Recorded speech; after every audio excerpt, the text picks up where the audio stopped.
Good afternoon, guys, and welcome to a new week, and a week that's taking on a different look than last week did, for sure.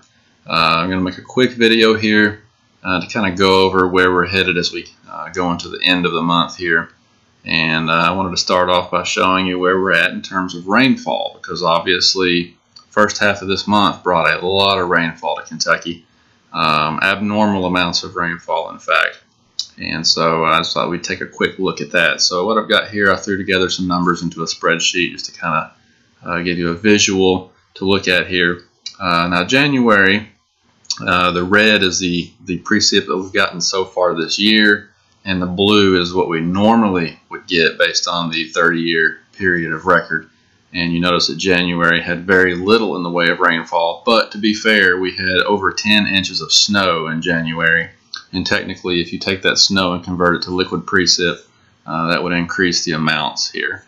So a little bit behind in terms of rainfall for January, but then February picked up, and we had above normal precip in February, same deal in March. April was roughly average, and then May had tremendous amounts of rainfall. June above average, and July so far, now again, we're just a little over halfway through the month. July so far has produced over 2.5 inches of rain here in the Lawrenceburg area. This is pretty much what you're going to see anywhere in the bluegrass area of Kentucky.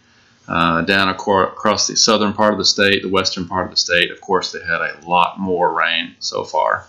But what's impressive about this is that we're only halfway through the month, and we've already gotten close to our average for the month as a whole. So couple more thunderstorms and we'll be above average for July also.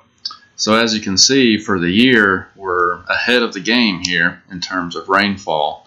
Lots of precip. The last few years, I mentioned this on the blog, on the website earlier today, last few years we haven't had any heat advisories, we haven't had any droughts. It's been mild in the summer, it's been rainy, lots of snow in the winter and cold weather.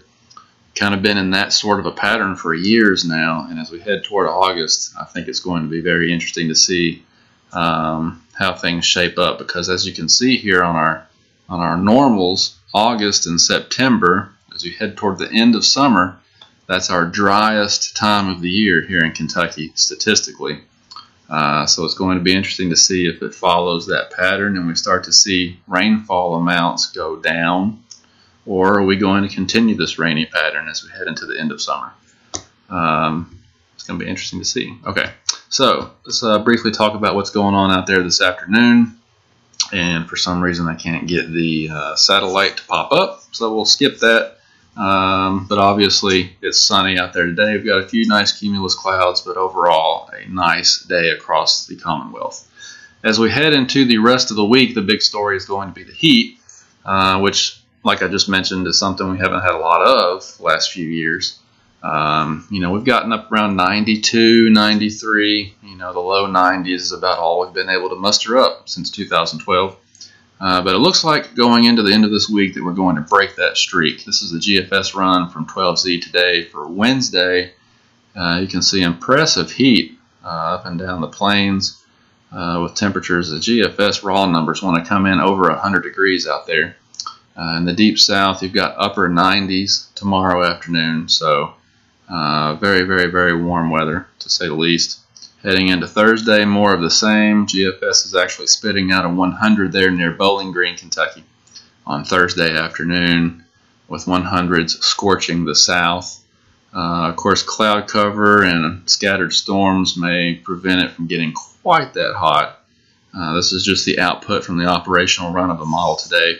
Here's Friday, more of the same. So the moral of the story here is that we're going to have extremely warm temperatures going through the rest of the week. And when you combine that with dew point temperatures that are going to try and run in the low 70s, we're going to end up with heat index temperatures that are 100 or above. So we're going to get close, if not surpass, the criteria needed for a heat advisory. I think here in this part of the country, the Weather Service office in Louisville uses 105 as the criteria. So if you get a heat index that's going to be 105 or greater, then they'll put out an advisory on that. So by the end of the week, that's something that they're definitely going to be keeping an eye on, and I wouldn't be surprised to see those products be issued. So keep an eye out. If you see a heat advisory, you want to keep an eye on your animals outside. Make sure they got plenty of water and shade. If you're working outside, drink lots of water and take breaks, and that kind of thing. Protect yourself, because heat stroke and heat illnesses unfortunately claim a lot of lives in this country every year. If you look at all the stats on that, you'd be surprised, because flooding is the #1 killer, the #1 weather-related killer, but I think heat stroke and heat illnesses kill more people than thunderstorms do. So take this seriously, guys. It's going to be really hot out there, and you want to protect yourselves. All right. Going to wrap it up right there. Not a whole lot to talk about this week. Scattered storms may pop up in the heat of the day, but we don't really have any fronts or any triggers moving through over these next few days. So, again, the main story this week is just going to be this heat. It's going to feel like summertime as we head toward the end of July here. So, you guys enjoy the rest of your afternoon, and I'll check back with you this weekend.